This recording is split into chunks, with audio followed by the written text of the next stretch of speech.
people. Got that kind of story my people will listen to.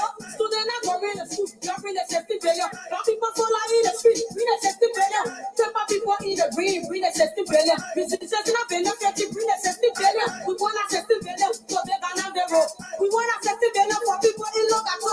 We want a safety billion, see heroes and killing people. That's why it's gotta show. I'm fucking Jaraco. My Ali, Joey, bring our money back. My Ali. Joey, we want our money back. My Ali. Joey, bring our money back. My Ali. Joey, we want our money back. Fighting for culture where I was 60 billion. That's when that any bonnet to back with the 60 billion. Now they got telling minister for the 60 billion. Then you can tell us that we not get no 60 billion. Now making fun of what can be fun of. Fun of 60 billion. Go out for the meme. That woman in woman. Go out for security. They're flying with the control. My Ali, Joey, bring our money back. My Ali, Joey, we want our money back. My Ali, Joey, bring our money back. My Ali, Joey, we want our money back. Yeah, MC Carol, I'm saying bring our money back.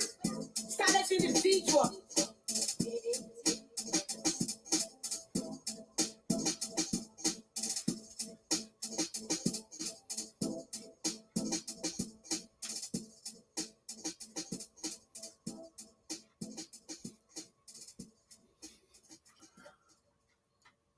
Good morning, ladies and gentlemen, boys and girls,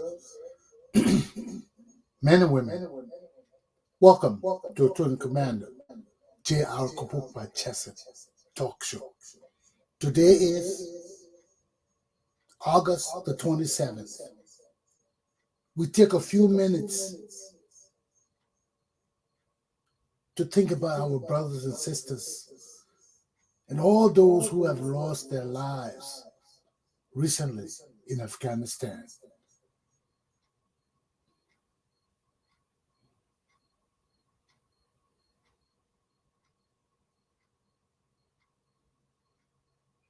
It is sad and heart-wrenching when we hear news of not only Americans, but just human beings being part of a mass killing of a suicide bomber. That somebody would be so emboldened enough to put bomb on them, knowing that they're going to die. But they do it for a cause. What cause? What cause? But as an American, I must touch on this point. I started already from yesterday. I've been talking about Donald Trump and what's going on in our country. There is no way we can blame Joe Biden. There is no way that I will accept the fact that Joe Biden is to blame for this. Our country is unstable. The United States of America is unstable. And because of this instability, our world is in a mess. And it's not getting better. Because of this instability in America, our lives are in danger. Our national security is at risk. There is no way in the world that a nation as great as America can function with two leaders. There's no way. And that's what we see happening in our country right now. We have a legitimate president and another man who's a traitor still claiming to be president. and got his traitorous group doing everything to overturn our laws and send us back into the 1960s. Then we look at all of this and we're telling Joe Biden to resign. Are you stupid? Joe Biden not resigning. We put Joe Biden there. We made Joe Biden president. And there's no way under the sun that any damn nation can exist with two leaders and two separate peoples of diverse moralities. And this is where we are in America today. And since we don't have any white leaders with wisdom anymore, let this black leader rise from the sands of Africa, from the Bunfuck regions of Zimonda. Let me rise to teach my white brothers the lesson that they need to learn, that a nation cannot survive with two warring leaders. We can't. We can't. Donald John Trump is a traitor. He plotted a coup. He has not been punished. He has not been prosecuted. And we expect our nation to have peace and stability. We expect there to be peace and stability in the world. We'll be punishing other countries. We're right in Liberia now talking about electricity. How we can claim to be leaders of the world when right in our own damn country, we have two leaders. One trying to put a segment of our country back into the 1960s, and Joe Biden fighting to lead us into a new era. I'm a U.S. citizen. I'm not a criminal. That's why I'm not in jail yet. If I have one speck of criminal record, they'll be putting me in jail. But I have a right to speak. I have a right as an educated American, when I see shit running wild, to tell my white brothers and sisters, this ain't right. This ain't right. And you need to straighten up. Get your acts together. And bring our country back on the right course. What is all this thing here for? What all the racism and hatred and bitterness and wickedness for? We cannot go back into the 1960s with Donald Trump. We cannot. Y'all get that Ku Klux Klan man out of your heads. We're not.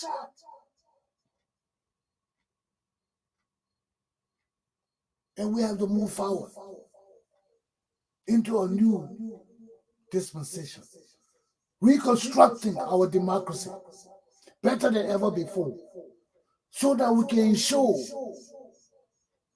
that we have the resources and the means to explore the final frontier. There is no way we can avoid it. When you dream it, it can happen. And it's been dreamed. We got movies and Star Trek and all these things telling us we can go over there. We got the space station up there. We've been to the moon. We got private jets going up to the atmosphere and stratosphere.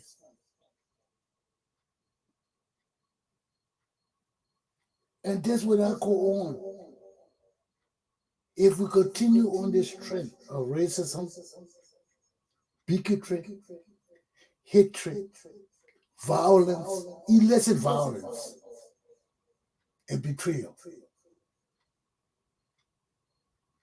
Because there's no way we'll be in Afghanistan and have confusion at home, and there will be peace and stability for our troops abroad. There is no way. There is no way in the world a president will try to overthrow our government and still running around here as a free man.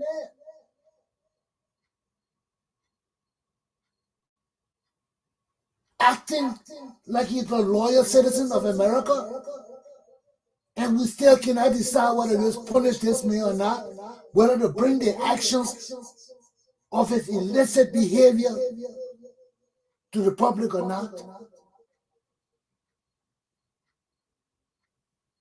This is insanity. This is damn insanity. And I'm just tired with it. I'm tired with it. Because there's no way a great nation like this will have two leaders. We have people in our country fighting to put black people back into slavery. Stop people from voting. What is this? What is this? Huh? To preserve the white race? To preserve racism and race superiority and all this kind of shenanigans? For what? You can't stop love. White and black people will love, black and brown people will love, everybody will love. Because that's the way it's always been.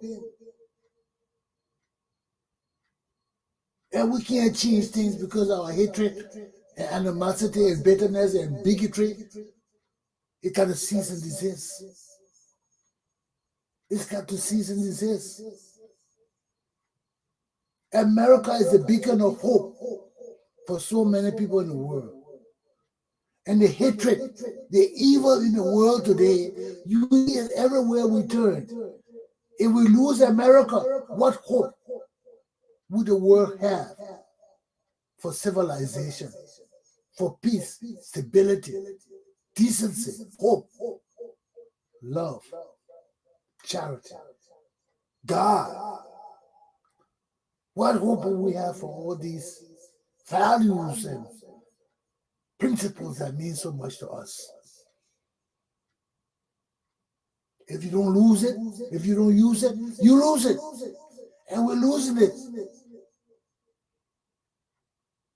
Because only a few people continue to enjoy it. The money, the wealth, only a few people. And they're fighting to keep it. And we can't let them keep it. Because our world is suffering.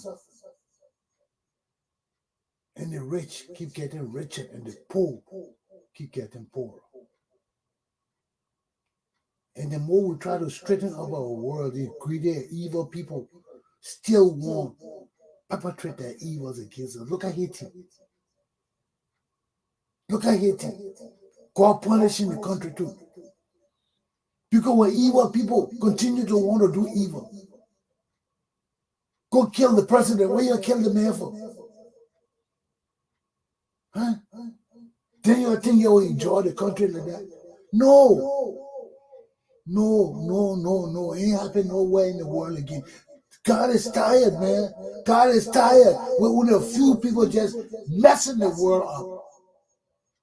Greed, nepotism, evil, developing all kind of philosophies. You are none. What the hell is that? Just to mess us up with confusion and bullshit.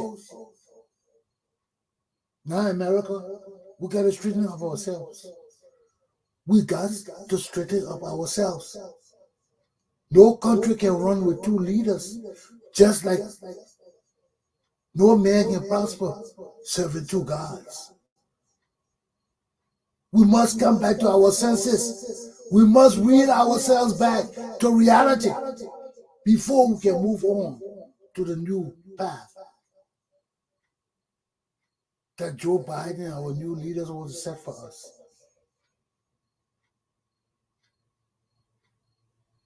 But we got two rulers right now, and it is detrimental to our national security. It is detrimental to our society as a wholesome, functioning society. It's detrimental to us as American people. And it must cease and desist now. You reel yourselves in, come to your damn senses, and get our country back on the right path. Our people cannot be dying overseas like this. Our country cannot be demonstrating this kind of weakness abroad. Because we're fighting at home. It must cease and desist. It must cease and desist. If my white brothers and sisters don't lose their mind, let me help you get it back. Because something's got to be done. Something's got to be done. Now let me turn to my other people in Liberia, because in America we're still going through election. We finished with election. Where are all the shenanigans going on here? People trying to turn the laws upside down, trying to people stop people from voting. Where are all this stupidity and nonsense for? This is bullshit. Y'all get your damn acts together. We are the leaders of the damn world, whether we are racist or not. All that shit got to stop. All that shit got to stop. And you got to get your acts together. Black lives matter. It ain't going to change for shit. Aluta. Continua. Now let me turn to my other useless country, Liberia.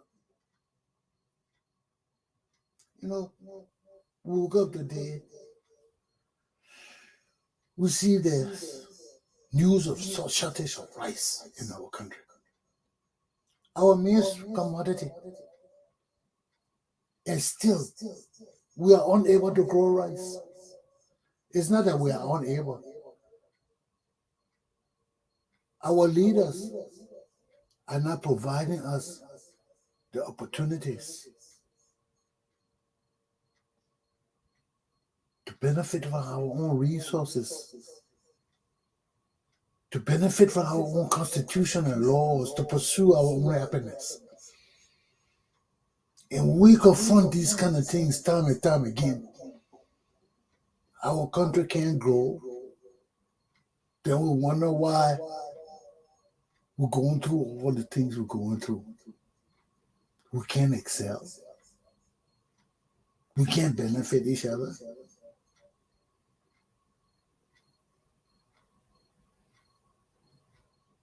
Because in my third topic today, I will talk about national responsibilities and national duties.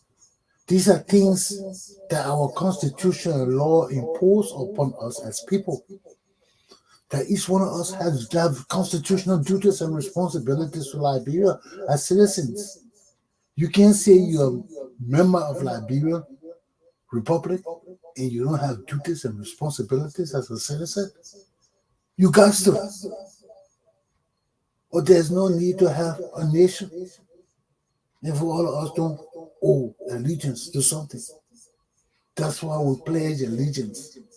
That's why we raise our hands. I pledge allegiance to the flag. That is symbolic of telling the world who we honor. The God and the country for which it stands. Those are the significant values and foundation of patriotism. And these are things we got to get together. If we don't get it together, we'll lose it. We already lost it, but so we got to get it together again. And we got too many immature people, so we need leaders to guide and direct us, inhabit us. Bring all these values and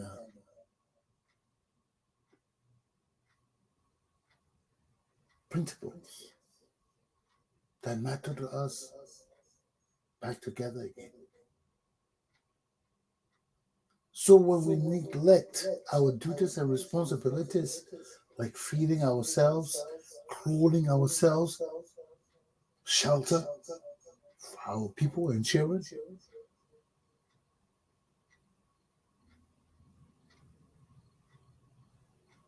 we are void of the things that are necessary for us to survive, the necessities of life.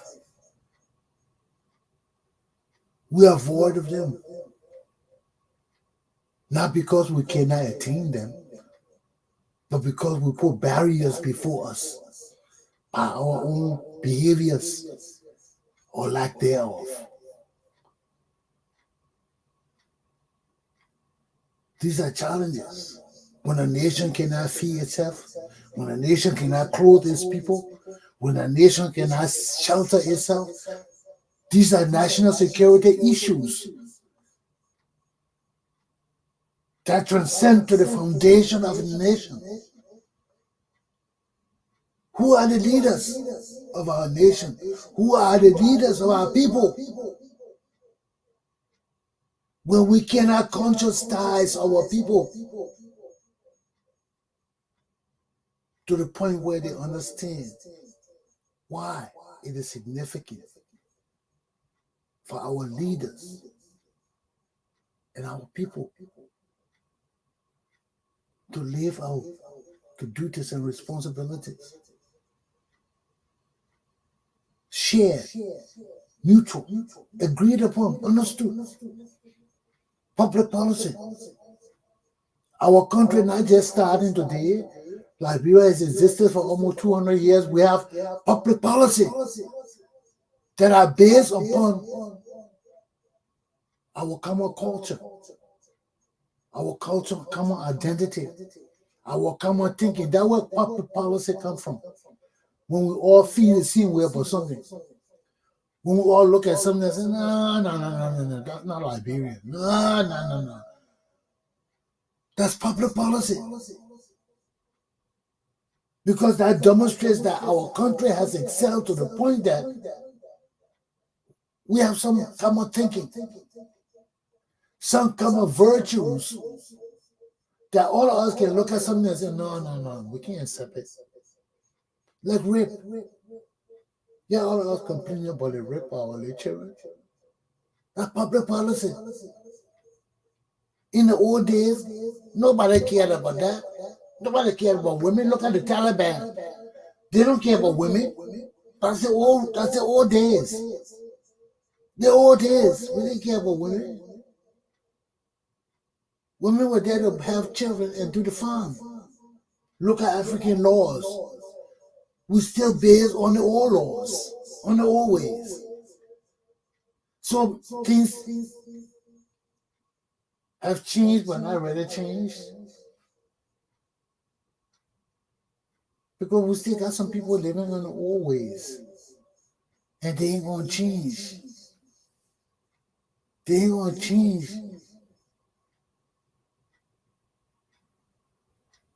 What can you show to those people to change? Why would you want it to change? When they're happy in their simplicities. You see, when you don't know too much book, anything can make you happy. But when you learn in the book, then you begin to evaluate things. Then you begin to have a thinking mind. Then you begin to question, why is he doing this? And we're supposed to be equal. Why is this? Why is that? Everything is why. You see, that's what book do to you sometimes too. And that's why enable us to differentiate between leaders and followers. Because followers will always ask why. Why? What is? Oh, what that? Oh, anything you do to ask you why. They can never come to their senses to figure out why. Leaders don't always have to ask why. Because many of the things you're asking why for are right before you. You just got to put the dots together. And you know why. You know why. Like yesterday, let me just give you an example. Yesterday, I went to my doctor because I pulled something in my back and I've been going through training. And me and the doctor sat down yesterday after he got the doggy. He said, don't come back here. We'll kill you. So we laughed and I left. And I was speaking to somebody. I said, my doctor told me, don't come back here, we'll kill you. And the person, why did he say that? Why did he say that? You could see that the person was serious. Why did they say that? And they wanted to know why I was laughing about it. And you see, this is one thing when people tell you, when we come to America, and they tell us, you don't understand American culture. Some of us from Africa that get mad. What are you talking about that? I used to get mad when I first came and people tell me, you don't understand American culture. I used to get mad. But this is a different culture. Now, what that doctor was saying to me, you have to understand what he was saying to me. And if you're not part of the culture thinking, you're not understanding. What he was saying to me, were advising me not to come back to the hospital. Stay healthy. Stay out. So you were telling me, don't come back here. We'll kill you in this place. You subjected to all kinds of things when you go to the hospital. SARS, COVID-19, pain. You subjected to all kinds of things when you enter the hospital. So when the doctor tell you, don't come back here, we'll kill you. That means stay healthy. Follow your regiments. Don't come back here. Hospital is not a place for you. You need to be healthy. That's what he's telling you. But if you don't understand it, you say, why the man telling me not to come here? They will kill me. You see? But when you enter the society and you mix with the people, and you understand the people thinking, when the doctor tell you something like that, you appreciate it. You see, you did right now. I don't want to come back here. I want to stay healthy. Nobody want to be going to the hospital. Who want to be going back to the hospital? Who want to go be seeing the doctor? I don't want to go be seeing the doctor. So when the doctor tell me, stay out of here, we'll kill you. It's something for me to laugh at. I said, yeah, doc, you're right. I'm going to go stay healthy. I ain't coming back here. Because I'm subjected to all kinds of things in the hospital. SARS, COVID-19, pneumonia. Have you ever been in the hospital? People go to the hospital healthy. They end up catching something in the hospital. So when the doctor tell you stay out of the hospital, we're going to kill you. You better listen to that damn man instead of getting mad. So this is the thinking of the culture.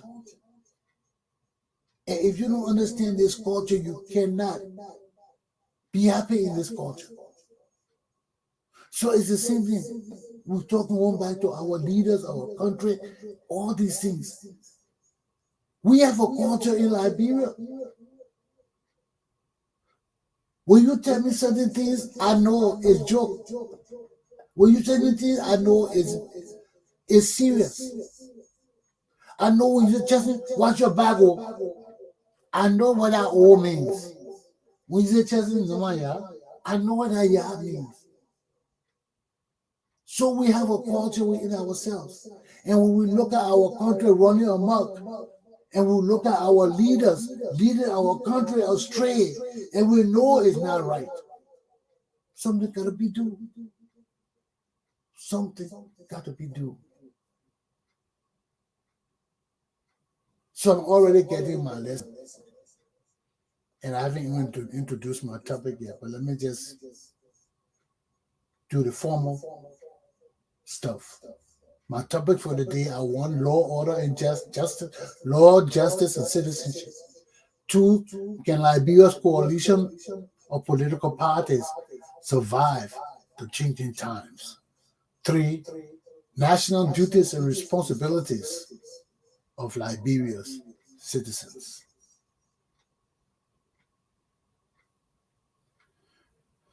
You know, sometimes I get so carried away in my introduction and things, I just step into my lesson. But this is the same point we're talking about. Law, order, and citizenship. And this is the number on my board. This is Nudusi Nobadiki, or whatever his name is. He's a Nigerian guy who is a Liberian lawyer, big government official, and whose citizenship is in controversy. Apparently, he was recently suspended by the Liberian Bar Association because his questionable citizenship and all of that, all the things that had to do with his citizenship, his birth, and everything. So apparently, they went to the Supreme Court, and the Supreme Court nullified the suspension of the Bar Association for a number of reasons. One, the Supreme Court says that suspending Nubuduki's bar license is tantamount to disbarring him. And the Bar Association has no right to do that. Only the Supreme Court can disbar people. Okay? Then there was another issue about his citizenship.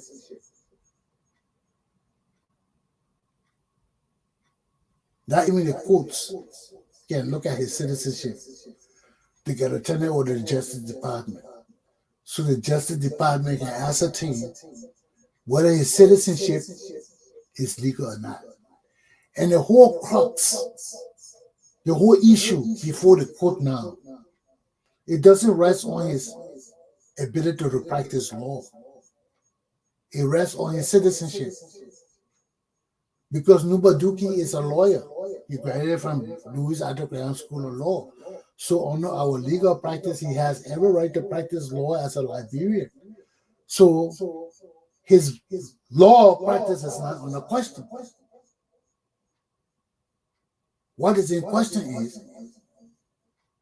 can he practice law in Liberia if he's not a citizen of Liberia? Can he serve in the Liberian government in the position he's serving if he's not a citizen of the Republic of Liberia? So Numbadiki has a lot of problems about his citizenship. And you know, citizenship is an issue for the legislature. The court self cannot handle that. So the court has to turn it over to the executive branch that executes the law. The courts interpret the law. So the issue between the court now is whether Numbadiki citizenship is valid or not. And there has to be a thorough investigation. And then now the court duty to do that.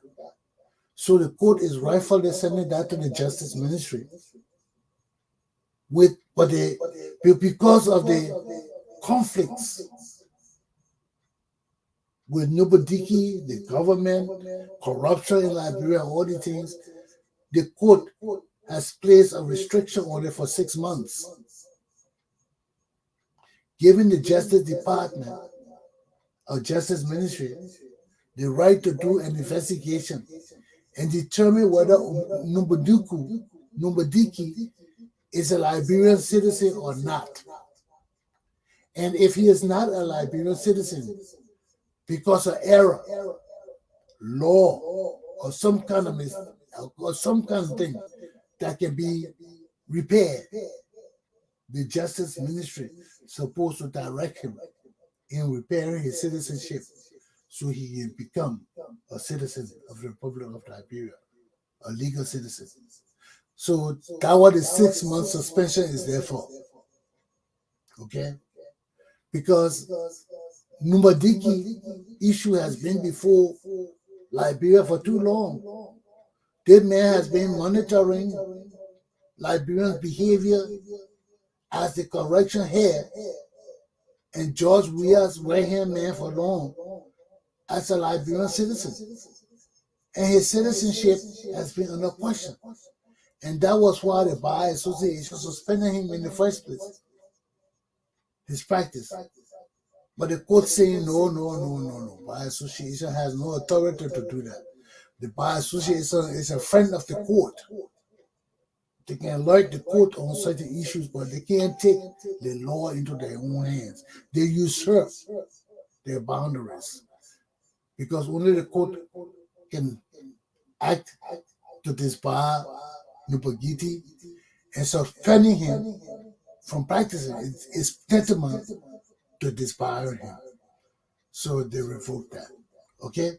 And this is what the case stands now. So the Justice Ministry has 6 months to determine whether this man is a Liberian citizen or not, and if not, whether his citizenship can be repaired because of error, minor mistakes in the law, or something, and the Justice Ministry should help to guide him to repair it. Our country is the Negro land. We are responsible to help Black people become citizens of Liberia, not discourage them from becoming citizens. And when this man has his citizenship, he's been to the bar, the law school, graduated, served in the government already, he must be given the benefit of the doubt to rectify his citizenship. Okay? So that's what we are with Numbadiki. And all of this come under law, order, and citizenship. The first part I was talking about Joe Biden and Donald Trump come under law, order, and citizenship. I hadn't read my thing, I was just going off because the situation of Afghanistan got me so tensed up. Especially with killing our soldiers and the innocent people because they won't get out of that country. And we can't tolerate that. Because we can't tolerate having no more bombs exploding in the midst of our people. Extreme measures have to be taken to prevent these kind of things.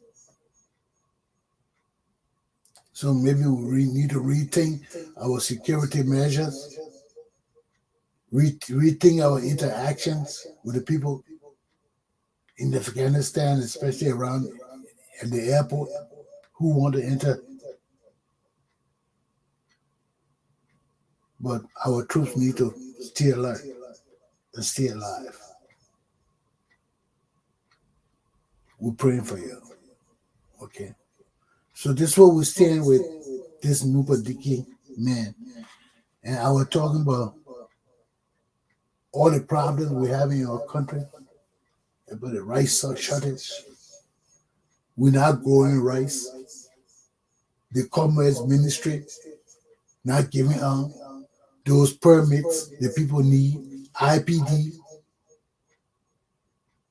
They're refusing to sign them and release them. It's causing a stress on the businesses. Some of them can't take their goods out of the port. And the port is another issue in our country. Prices just increasing. Why are all these things happening between our commerce and our port? And we're supposed to be promoting businesses. We're supposed to promote the smooth flow of commerce in Liberia. Why is this a hitch-up?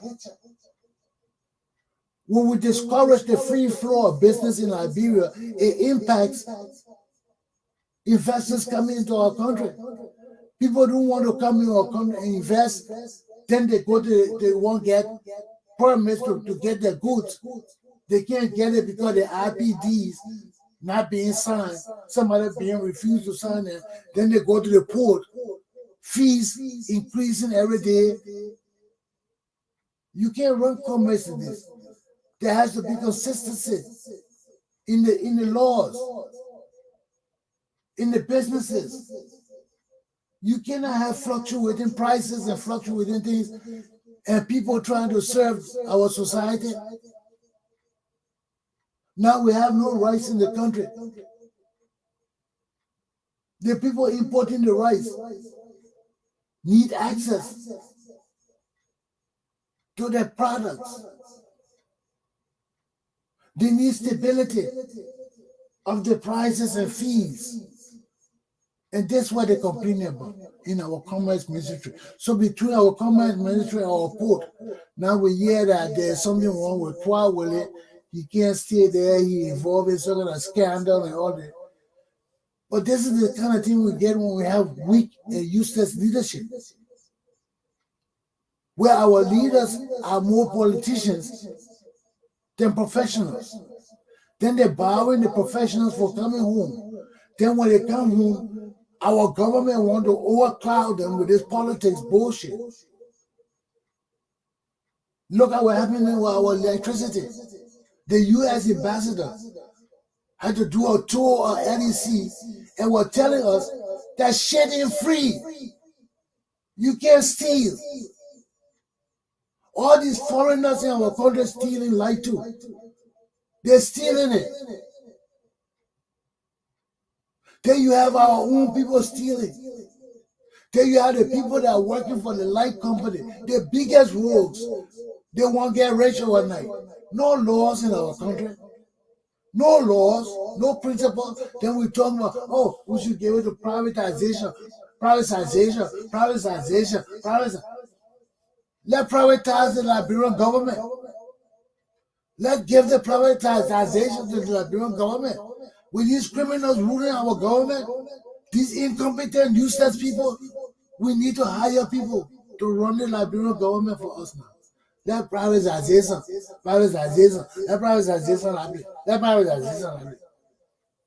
You useless people.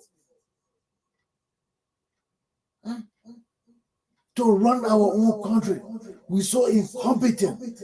We're so criminal and greedy and corrupt.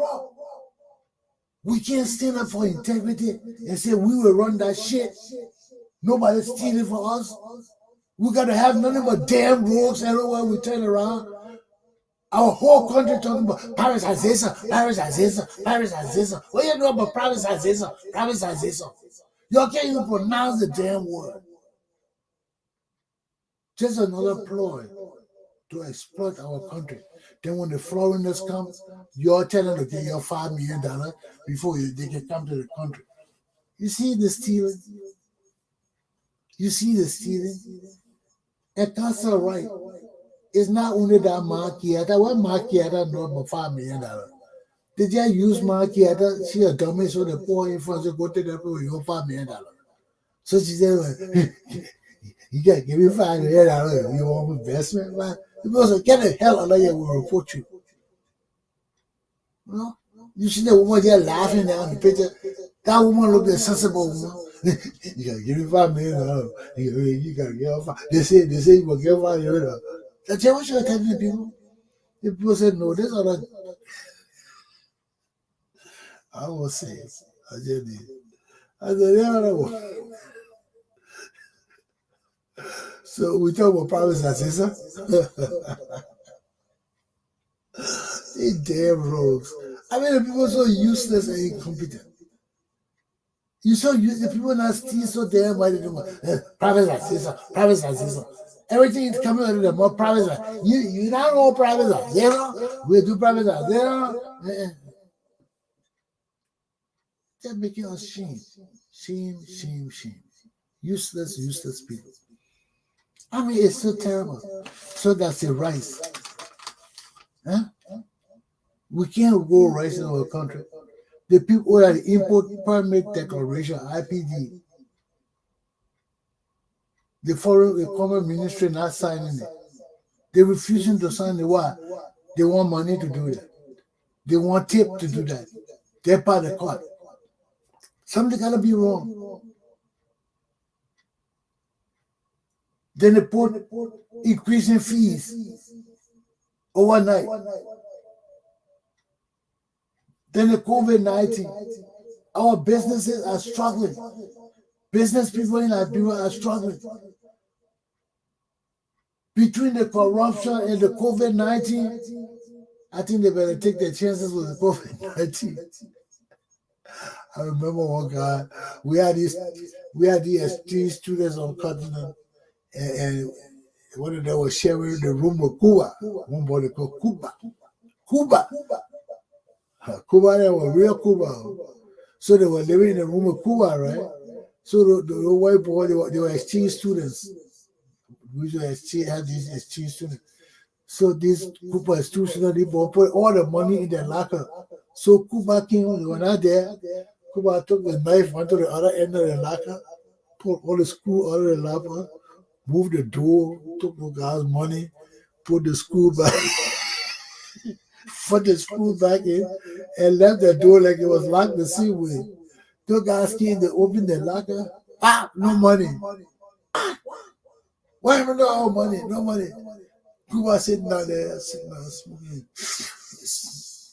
Cuba, what money? What money? Cuba got there Sunday investigators, the police, they couldn't find us. So they came to the conclusion, whoever entered that locker must have moved the nails, the hinges on the back, and put the hinges on and moved the whole door. Stole what they wanted to steal and put it back and put the hinges back. So one of the white brothers was sitting down, right? And when they're joking, the white brothers, man, what happened to your room? Why you like Cuba? Why you like the Cuba? He said, man, if I was sitting between the Cuba and the Cobra, I take my chances with the Cobra. The guy said he wouldn't stay in the Cuba, he would stay away from the Cuba, boy. So this is the same people who got in Liberia, man. We got nothing but Cubas, man. Nothing but Cubas. Just rogues. They know. And Cuba is not a bad word. Cuba just means you're wise, cool, corny guy, yeah. But usually the Cubans there, and the people that rip people off, man. They'll take Cuba to the other extreme, you know. And that what happened in Liberia, man. No rice. We don't grow rice. That our stable food. No rice in the country, there's problem.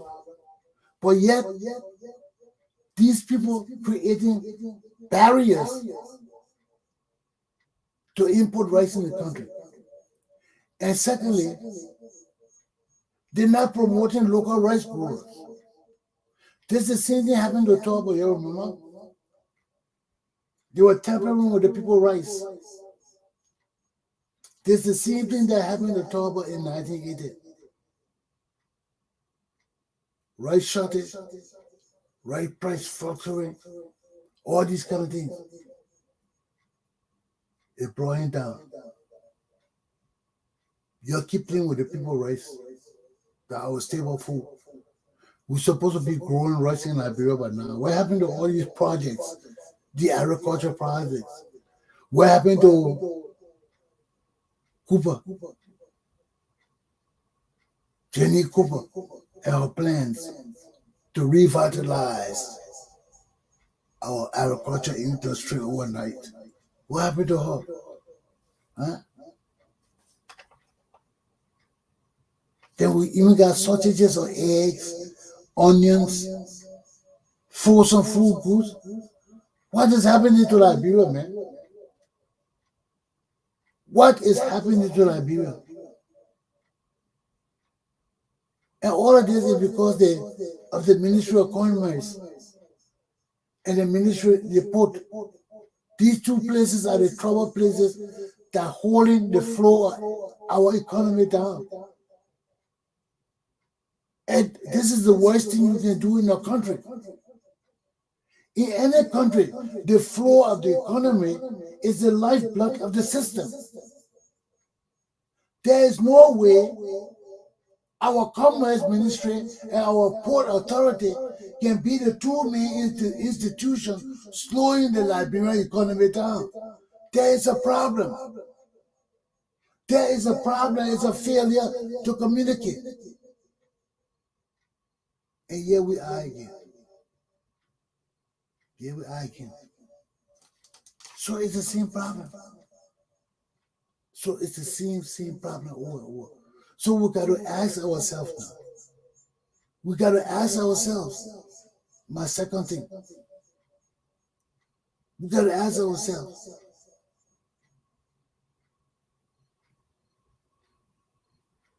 Can Liberia coalition of political parties survive the changing times? Can they survive the changing times?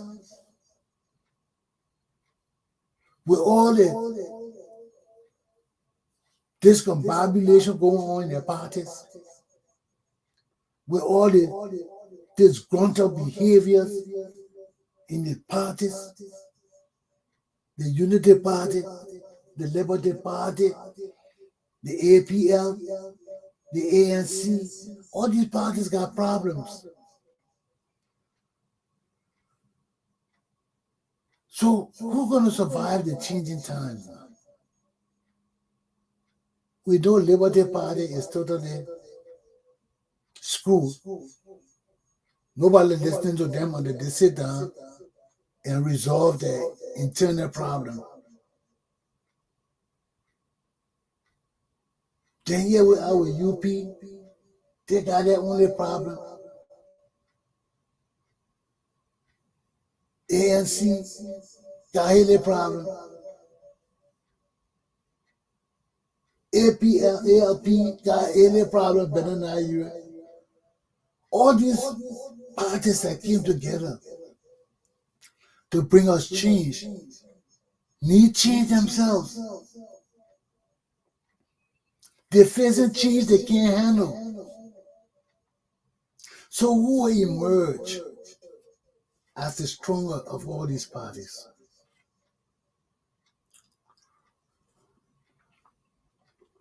Or should I say the strongest? Who will emerge? Joe Booker?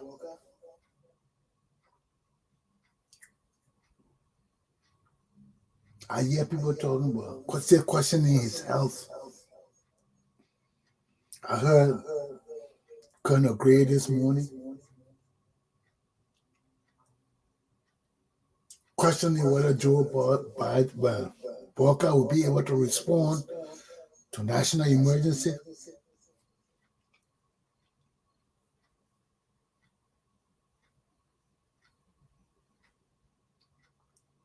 How strong is the ANC to weather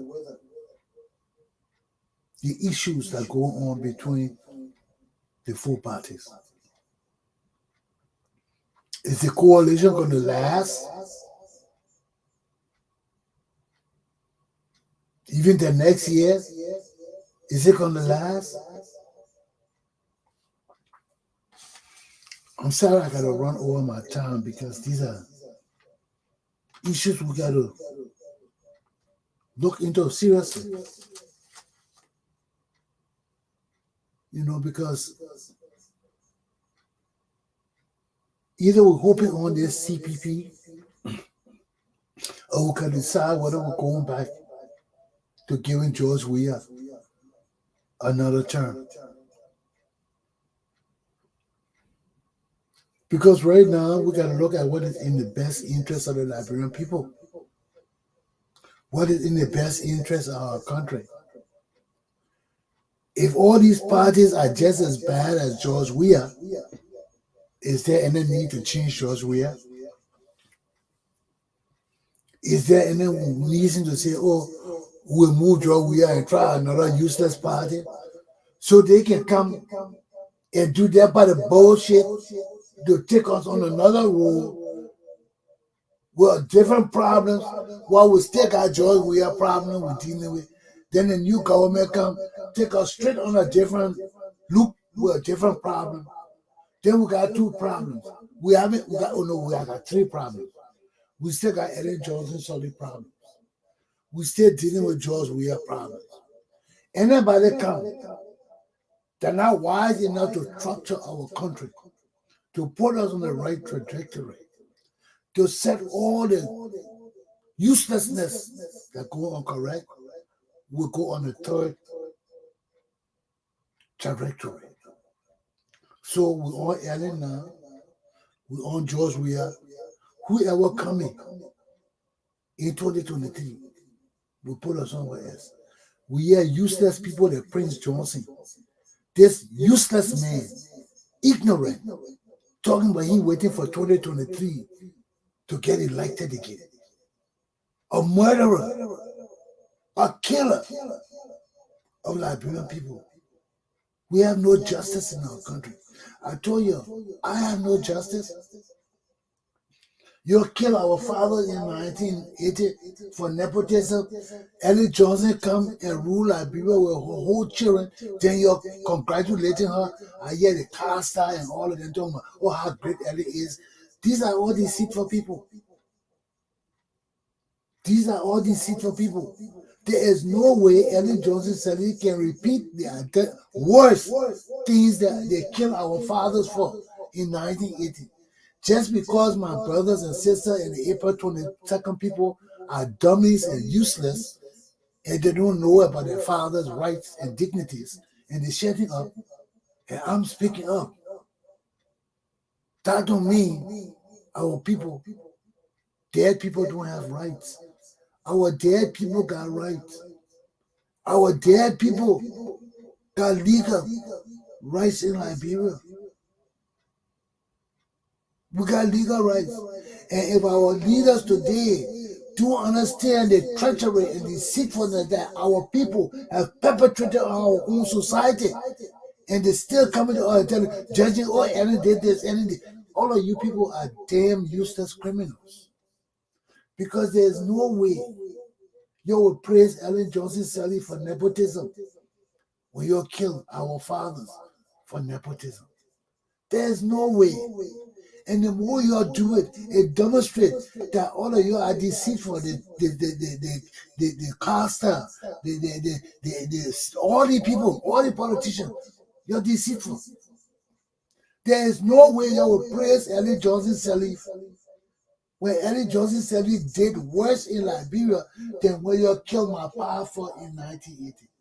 There's no way. There is no freaking way.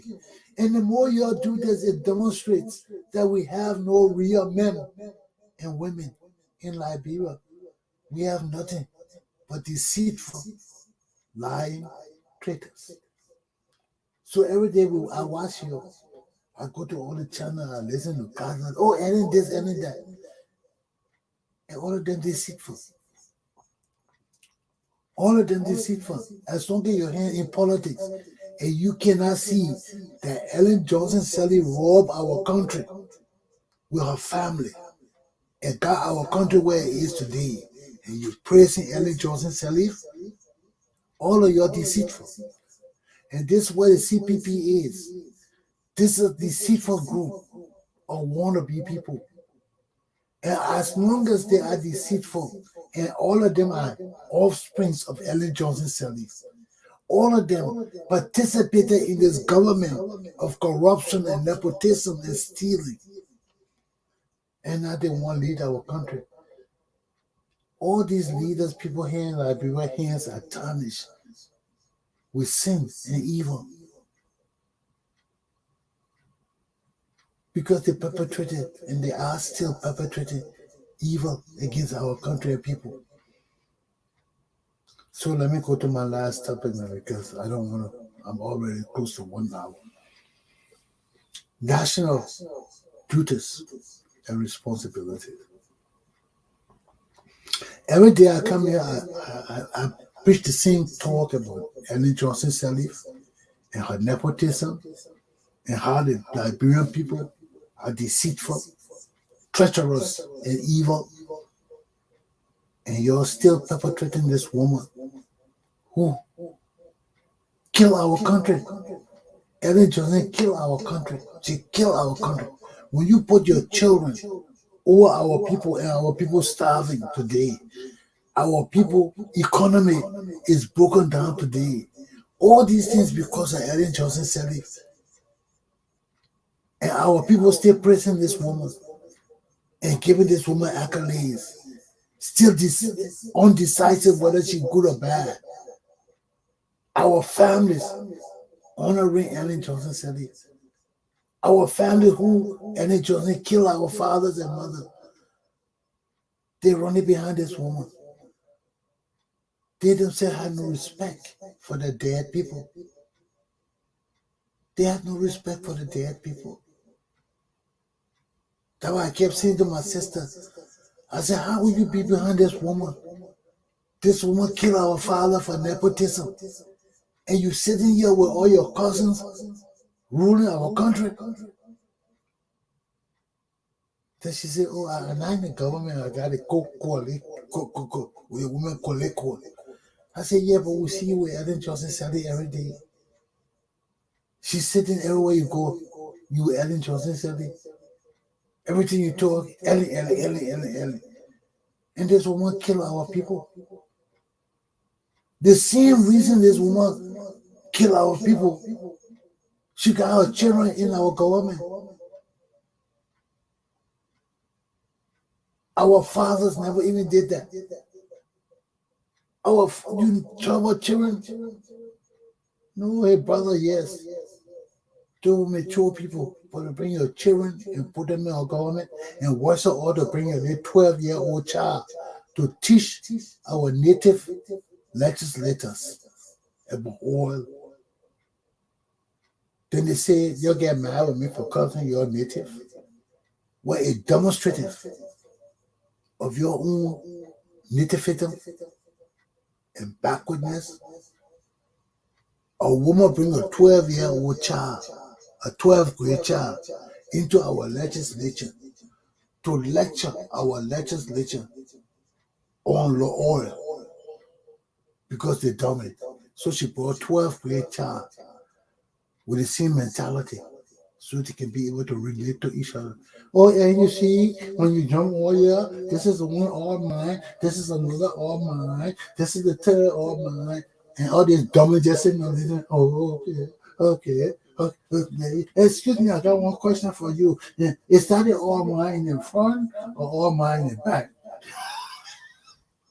This is our legislature. Sitting now with a little 12-year-old boy, and the boy telling them, you gotta move on all mine here. And this oil is pure oil. This is diesel oil. This is gas. This is petroleum. And then you got Prince Johnson. Excuse me. Serious question I throw to you. Yeah, Mr. Prince, Mr. Senator.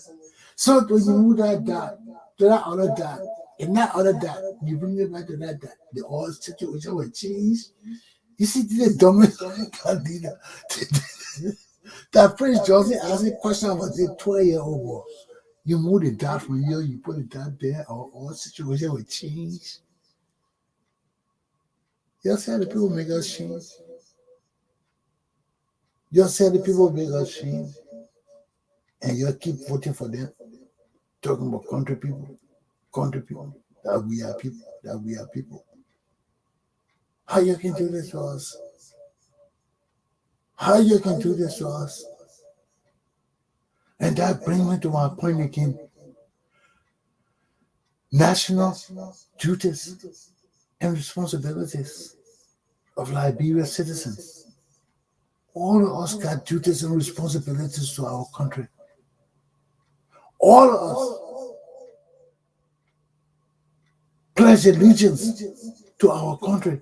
Just like Ellen Johnson, just like George Weah, and our Constitution empowers us to stand up for what is right and wrong in our country.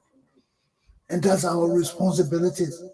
That our innate responsibility. Look what I'm doing. I'm standing up and talking. Because no matter where the chips may fall, somebody got to talk. Where it's wrong, somebody got to talk.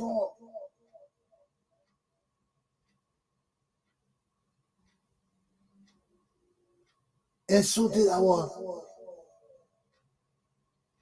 John Lewis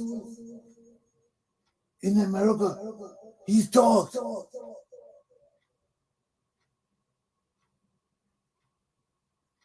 He suffered. All of us don't have to suffer the same way. He suffered physical. I suffer mental.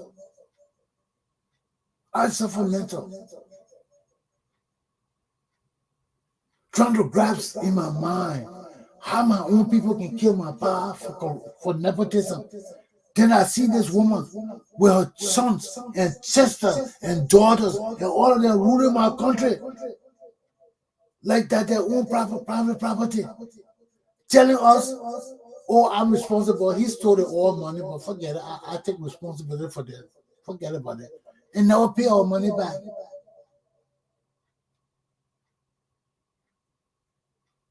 Then you came apart for that. I have a duty and responsibility to bring it to your attention.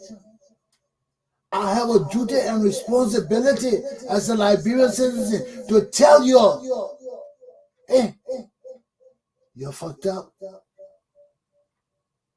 Bad. You took my father's life for nothing. Then a few years later, you'll bring this woman and her whole family to run our country, that the king and queens. And today, our commerce is going bankrupt. Our port is run by ignoramuses. Our whole economic system is run amok because we don't know where our money is. Even MC Kara, that girl, gotta be singing My Ellen, bring our money back. Joe, we have bring our money back. Something wrong with our babies. Start singing for our leaders to bring our money back. Something wrong. We got to stick to our duties and responsibilities as Liberian people.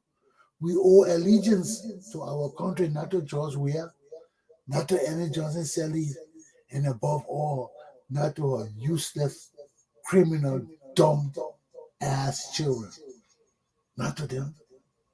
They need to go to jail. They need to be punished. And you all need to open your eyes. You all need to follow Attorney Commander Chesson. Let me show you your duties and responsibilities to your country, to our country, that cannot be alienated from us. Just like our rights as Liberian citizens, we have inalienable rights as citizens. The same thing we have with our duties and responsibilities to Liberia. They are inalienable. You can't separate them from us. And one of those duties is to protect the integrity of law and order in our society. And we cannot punish people for crime and allow other people to perpetrate the same crime worse in our society, and we cheer them. We're not civilized. We are animals. We are savages. And we need to rectify all these things before the 3-in-1 will come to help us. The 3-in-1 is the Holy Trinity. We cannot go against decency, morality, law, and order in the divine and try to cry for peace on earth. Who are you people? We don't deserve it. Why? Because you do not know your inalienable duties and responsibilities as Liberian patriots. You cannot kill our fathers for a crime and allow other people to perpetuate the same crime in a worse way. Then you glorify and cheer them. Check yourselves before you wreck yourselves. Aluta! Continua. Have a good day. In the cause of the people, the struggle continues. In the cause of the people.